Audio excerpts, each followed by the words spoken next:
102, Jean. 102. Quoi 102? Une marée de 102. Et t'as pas été fichu de voir dans l'almanach que la marée était basse à 11 heures et qu'à cette heure-là, ton bateau serait à sec au fond du port. La goutte qui te fait le plus de bien est celle que tu refuses, marin. C'est vrai que les dictons de l'almanach sont utiles, fichtrement bien pensés et de circonstance. Ah oui? Par exemple, ce matin, horizon pas net, marin, reste à la planète. Reste à la buvette. Dans l'almanach, il n'y a pas que dictons, chansons et horaires des marées. On y trouve également règles et principes de navigation, tout ce qui peut informer et instruire pêcheurs et plaisanciers. C'est plus qu'un livre à bord, c'est le livre. L'almanach du marin breton, c'est la Bible de tous les marins.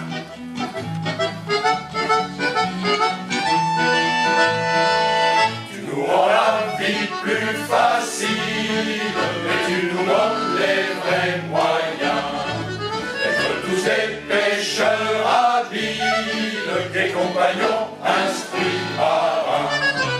Pour nous servir si tu l'appliques, crois bien que nous, de notre côté, nous sommes heureux de mettre en pratique des excellentes vérités. Chantons tous à tue-tête, l'almanach c'est une fête, car tous grands et petits, tout le monde le lit. Allons gai camarades, amis de la rigolade, chantons tous en chœur et l'attaque vive notre almanach.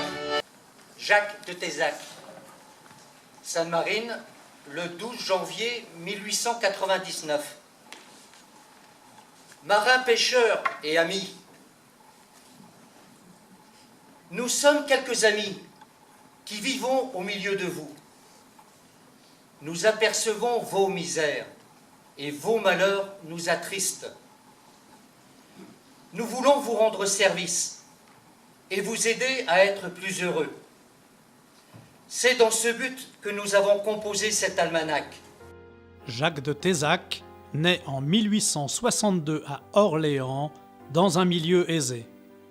Dès l'adolescence, il se passionne pour la voile et navigue, seul sur son canot, entre La Rochelle et Oléron. C'est ainsi que, séduits par l'intrépidité du jeune garçon, les pêcheurs du voisinage le surnomment le capitaine américain. Plus tard, il participe à des régates sur les côtes bretonnes et charentaises, et s'il navigue alors 6 mois de l'année, c'est moins par amour de la mer que pour le plaisir de voir de près des marins à l'œuvre. Il prend ainsi conscience de leur rude existence, et c'est alors que s'éveille en lui le désir sincère de les aider. Jacques de Tézac décide donc d'agir, et lassé de naviguer pour le plaisir, il veut trouver un moyen de se rendre utile pour combattre ces fléaux. Il définit alors ainsi son projet, une publication revêtant le caractère d'un ouvrage professionnel maritime et réunissant un grand nombre de renseignements de métiers. L'almanach du marin breton est né. Le premier exemplaire est publié en 1899. C'est un succès inespéré et prometteur.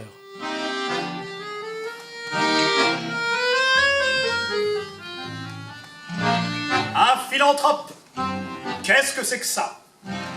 Nous les marins sans instruction, on ne connaît pas ces mots-là, par des indéfinitions. monsieur comme monsieur de Tézac, qui eut pour nous tant de bonté, que le petit bout s'appelait monsieur Jacques, avec déférence et respect. Ça sentait bon l'eucalyptus qui nous désapprenait à boire ce vin qu'on buvait tant et plus jusqu'à perdre le nom de nos phares. L'alcool qui nous noyait sûrement, mais moins proprement que la mer, qui nous rendait sourds et méchants, et nous accablait de misère. C'est en mer agitée, matelot, qu'on reconnaît la qualité du bois du bateau. Mais il faut aussi de vaillants gars et sérieux. Marin sous l'eau, barque à volo. Eh oui, comme disait mon père, tout finot qu'il était.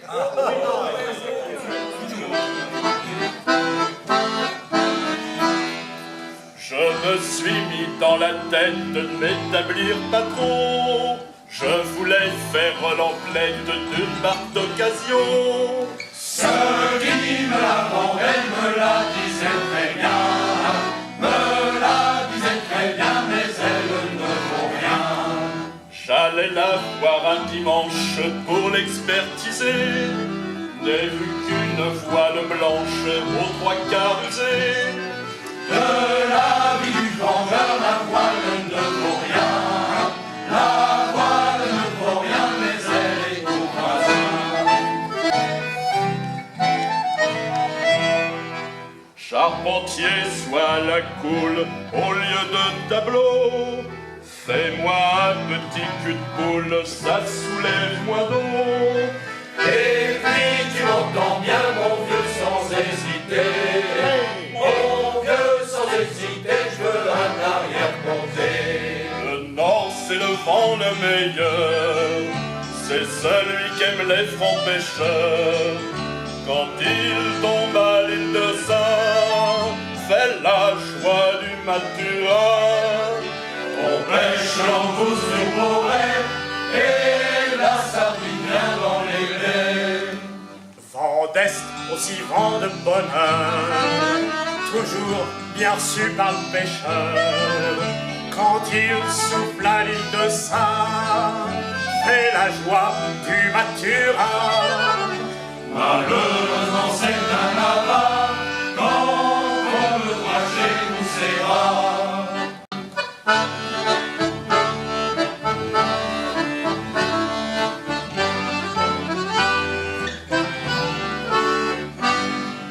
Et maintenant faites mes chers amis, avant tout une chanson aussi.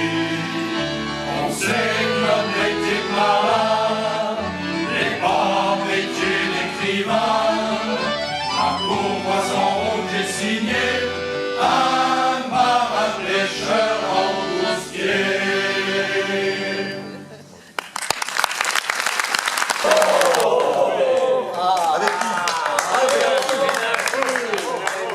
Et avec Marie-Jeanne? Non. Marie-Jeanne de l'Obtudie?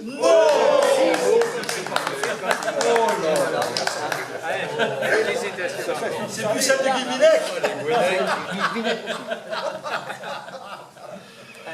C'est vrai que les chaînes du mariage sont si lourdes à porter. Il vaut mieux être deux pour les aller. Rémi. Méfie-toi, Rémi. Ciel baumelé et femme fardée ne font pas longue durée. Ah oui. Comme disait,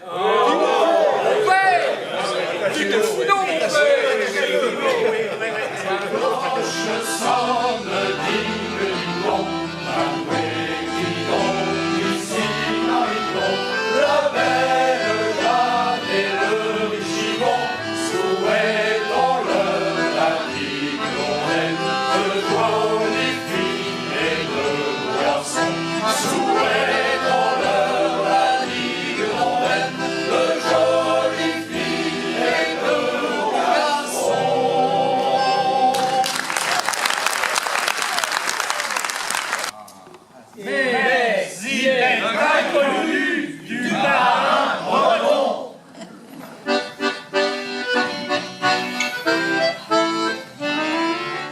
on va chanter pour pas pleurer, car il n'y a guère de quoi rire. Les malheurs de notre métier, qui chaque jour devient plus pire. Pour 400 francs, pour 400 francs, on ramasse dans un an. Marin pêcheur s'esquinte, personne n'entend ses plaintes. Pour 400 francs, pour 400 francs, qui ramasse dans un an. L'homme, femme, enfant se serre le vent souvent.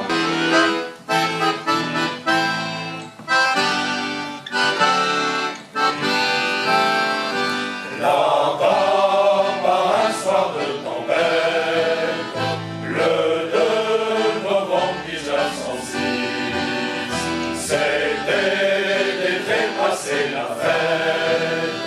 Le ciel n'était qu'un ciel gris, sans chaloupe ni dans grand-peine, se risquait dans le maudit fouet. Au Paris, sous la pompe dizaine, il criait mangé par la mer. Sous la lame en colère, quand la lune a péri, les marins sont tous frères, le sauver ou mourir. Sous la lame en colère, quand la lune a péri, les marins sont tous frères, le sauver ou mourir. Jacques de Tézac comprend très vite que pour être efficace, l'action moralisatrice et éducatrice de l'Almanach du marin breton doit s'accompagner d'une action sur le terrain même de la vie quotidienne. Ainsi conçoit-il le projet d'offrir aux pêcheurs des endroits sains, bien chauffés et confortablement aménagés, où ils pourraient se réunir sans être la proie des débitants de boissons. Ce sont les fameux abris du marin. Je ne peux pas finir mon histoire sans vous jurer qu'en les enfants, tant pis pour ceux qui ne veulent pas me croire, l'abri c'est un bienfait puissant, institution démocratique dont l'avenir est magnifique. Ça peut devenir, mes chers amis, la fin des fins de vos petits soucis. Pêcheurs associés en pleine liberté, s'amusant chacun à leur tour, comme des frères s'accordent tous. C'est là que les marins ont tous les moyens de s'unir et de s'aimer, pour être forts et se débrouiller. Oui, mes amis, fréquentons les abris, quand on est réunis en la chapelle. Avec ardeur, allons-y tous en cœur, oubliez nos labeurs et nos misères.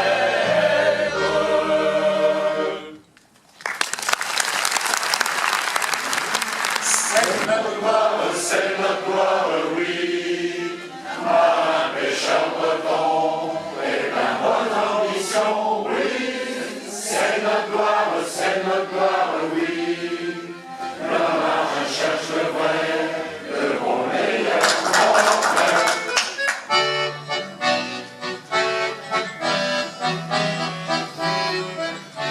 C'est nous qui sommes les pêcheurs cordoyers.